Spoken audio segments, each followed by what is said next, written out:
Allumage des réacteurs. Paré au décollage. 3, 2, 1...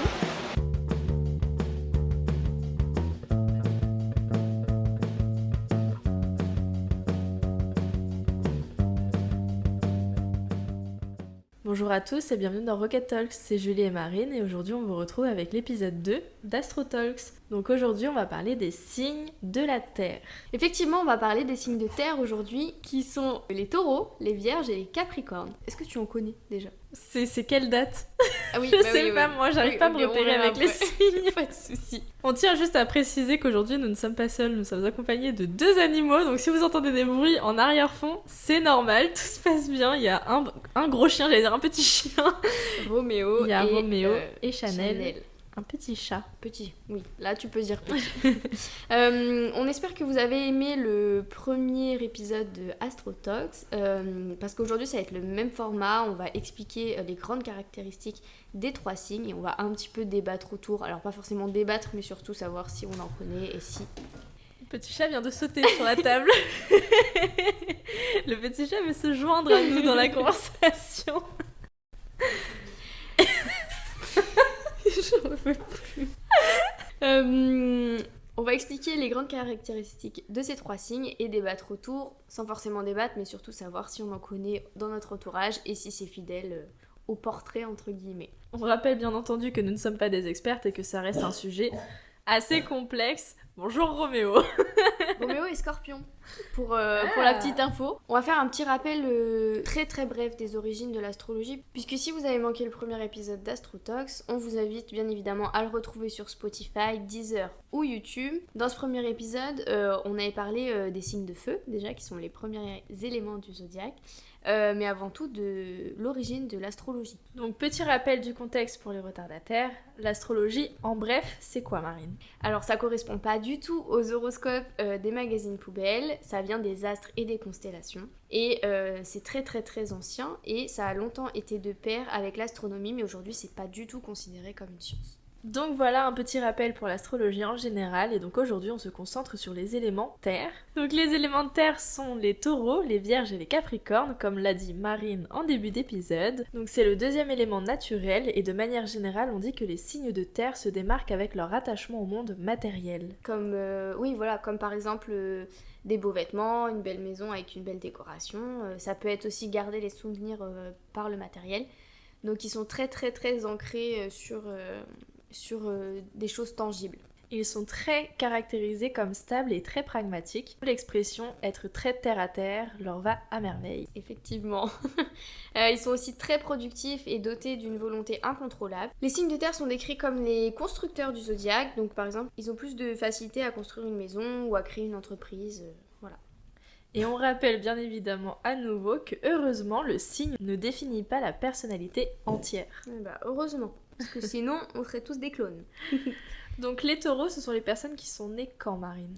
Du 21 avril au 20 mai. Est-ce que tu en connais, du coup? Attends, j'en connais ou pas? Si, oui j'en connais, bien entendu. Bien entendu que j'en connais. Moi c'est ma mère qui est taureau. Donc voilà, donc à voir si ça correspond à leur portrait, encore une fois... ça ne définit pas la personnalité entière. Mais les taureaux sont caractérisés comme... ils sont définis par leur stabilité et leur obstination, c'est ce qu'on disait plus haut. Ils sont très attachés au matériel et éprouvent le besoin de posséder. On espère de manière raisonnable, n'est-ce pas? Oui. La loyauté est fondamentale pour eux. Ils sont fiables, patients et casaniers. C'est ça. Et évidemment, le taureau est une bête à cornes. Et du coup, ils sont particulièrement... têtus et ils ont parfois du mal à reconnaître leurs torts. Donc petite nouveauté pour cet épisode, les taureaux célèbres, nous avons Elisabeth II, Shakespeare ou encore Salvador Dali. Ça va, ça fait un beau palmarès quand même. Oui. Si vous êtes vierge, vous êtes né entre le 23 août et le 22 septembre. Un petit coucou à une de la régie qui est née à ce moment-là. Donc quelles sont les caractéristiques, Julie? Eh bien, ils sont connus pour leur rigueur, leur esprit logique et méthodique. Plutôt cool, ça. Ouais, jusque-là, on peut dire que ça correspond bien. Ils réfléchissent avant d'agir et ne font rien d'irrationnel. Tout mon contraire pour ma part. On revient encore à cette expression très terre-à-terre. Contrôler leur vie, c'est très caractéristique des vierges. Et oui, ils n'aiment pas les imprévus, ils sont plutôt droits dans l'ordre et l'organisation, donc pour eux c'est primordial, je les comprends pas tout à fait moi pour le coup. Moi, je les comprends beaucoup, du coup. Parce que, comme on l'avait vu dans les tests qu'on avait fait, moi, l'organisation, c'était primordial pour moi aussi. Ils sont souvent perçus comme des personnes assez froides parce qu'ils ont un côté assez strict et assez rigide. Bon, pour la régie, Non. pas du tout. Et ils dévoilent rarement leurs émotions, mais ils savent faire preuve de folie quand ils sont en confiance. Quelques vierges célèbres, on a Stephen King, un de mes auteurs préférés, Freddie Mercury de Queen et Beyoncé. Waouh, la classe. Voilà, c'est pas mal. Franchement, la régie, vous êtes pas trop mal associés. Oui. Si vous êtes Capricorne, vous êtes né entre le 22 décembre et le 20 janvier. Les caractéristiques sont le signe qui incarne l'ambition à l'état pur. Ça, je trouve ça incroyable. C'est vrai. C'est que tu voulais éviter la question est-ce que tu connais des Ah, Capricornes pardon. Parce que tu te souviens pas qui est Capricorne. Si, j'en connais en plus. Ah ouais, ça va. Moi, mon papa est Capricorne. Aujourd'hui, j'ai mes parents dans cet épisode. Effectivement, c'est un signe travailleur qui a ce qu'il veut et qui s'investit à fond pour atteindre ses objectifs. Ça, c'est une belle personnalité. Mais a parfois tendance à délaisser sa vie personnelle, donc faut faire attention. Ce sont souvent des carriéristes. Et ils peuvent parfois paraître égoïstes et froids, un peu comme les vierges au final. Mais c'est un signe très mature et qui fait preuve d'une grande sagesse. Et donc les Capricornes célèbres, on retrouve Elvis Presley, Mon chouchou. Martin Luther King ou encore Molière. Donc, c'est pas mal. Des figures très ambitieuses. Hein. Ambitieuse et emblématique. Oui. Évidemment. On va passer au point horoscope. Oui. Toujours selon Evozen, le site de référence pour l'astrologie. Donc c'est un horoscope qui se base sur votre année entière, donc c'est un petit peu la prévision De 2024. Voilà, exactement. Donc on va commencer avec les taureaux. Pour les taureaux, c'est encore une année intense qui s'annonce pour vous. Jupiter, la planète de l'expansion, est toujours dans votre signe et le restera jusqu'au 25 mai. Vous êtes confiant, plus sûr de vous. De même, Uranus est dans votre signe toute l'année, ce qui augure du mouvement et des changements. Toutefois, elle sera en phase rétrograde à partir du 1er septembre. Bon courage. Rassurez-vous, vous allez gérer. L'imprévu n'est pas votre tasse de thé, pourtant vous serez étonné de constater que finalement, vous vous y adaptez très bien, ce qui boostera encore plus votre confiance en vous. Plutôt pas mal. On peut dire que lors de cette année 2024, vous vous affirmerez. Côté cœur, tout est entre vos mains.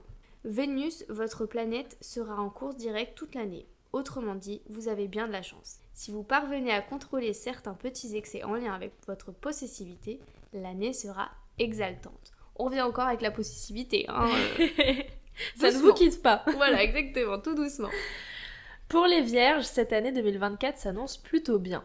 On peut même dire qu'il y aura comme un petit vent de folie qui va souffler sur votre vie. Rappelons que la lune noire est dans votre signe depuis octobre 2023 et qu'elle y restera jusqu'à fin juin. Voici de quoi vous aider à vous libérer de quelques-uns de vos préjugés. Et ce n'est rien de le dire. Moins timide, plus désinvolte, préparez-vous à vivre de très bons moments. Moi je vous encourage, je trouve ça chouette. L'imprévu, c'est toujours bien. Toutefois, vous allez également évoluer au rythme de Mercure, la planète qui gouverne votre signe. On en revient toujours à Mercure, hein, Mercure rétrograde, des choses comme ça. Mercure, on l'aime pas trop. Mais... Non. Nous les Gémeaux, on l'aime pas trop, Mercure. Cette année, elle sera en phase rétrograde en avril, août et décembre. Super. Incroyable, ça prend quand même une bonne partie de l'année. Oui. Disons que ces 3 mois ne resteront pas dans les annales, mais vous en sortirez encore plus fort. En revanche, les mois de mai, septembre et octobre notamment pourraient être mémorables, notamment sur le plan amoureux. Une année qui sort un peu des sentiers battus. Bon, c'est pas plus mal, enfin c'est pas trop mal. Oui. Pour les Capricornes, voici la première année d'une nouvelle vie. En effet, depuis 2008, Pluton était dans votre signe. Et Pluton n'est pas la planète qui réussit le mieux au Capricorne. Son influence ne vous était pas particulièrement positive, ce qui vous a parfois conduit à ne pas maîtriser vos réactions ou à faire preuve d'un pessimisme incontrôlable. La vie ne devait pas être folle. Mais ça y est, Pluton quitte votre signe cette année et pour de très nombreuses années. Elle y refera juste un petit séjour du 2 septembre au 19 novembre, puis ce sera enfin fini. Dès le début de l'année, vous le ressentirez. Vous commencez une véritable transformation et cette jolie chrysalide se transformera en un magnifique papillon dès la fin de l'année 2024. Malgré quelques phases encore un peu difficiles, vous vous sentirez de mieux en mieux dans votre peau. La vie vous semble moins lourde à porter.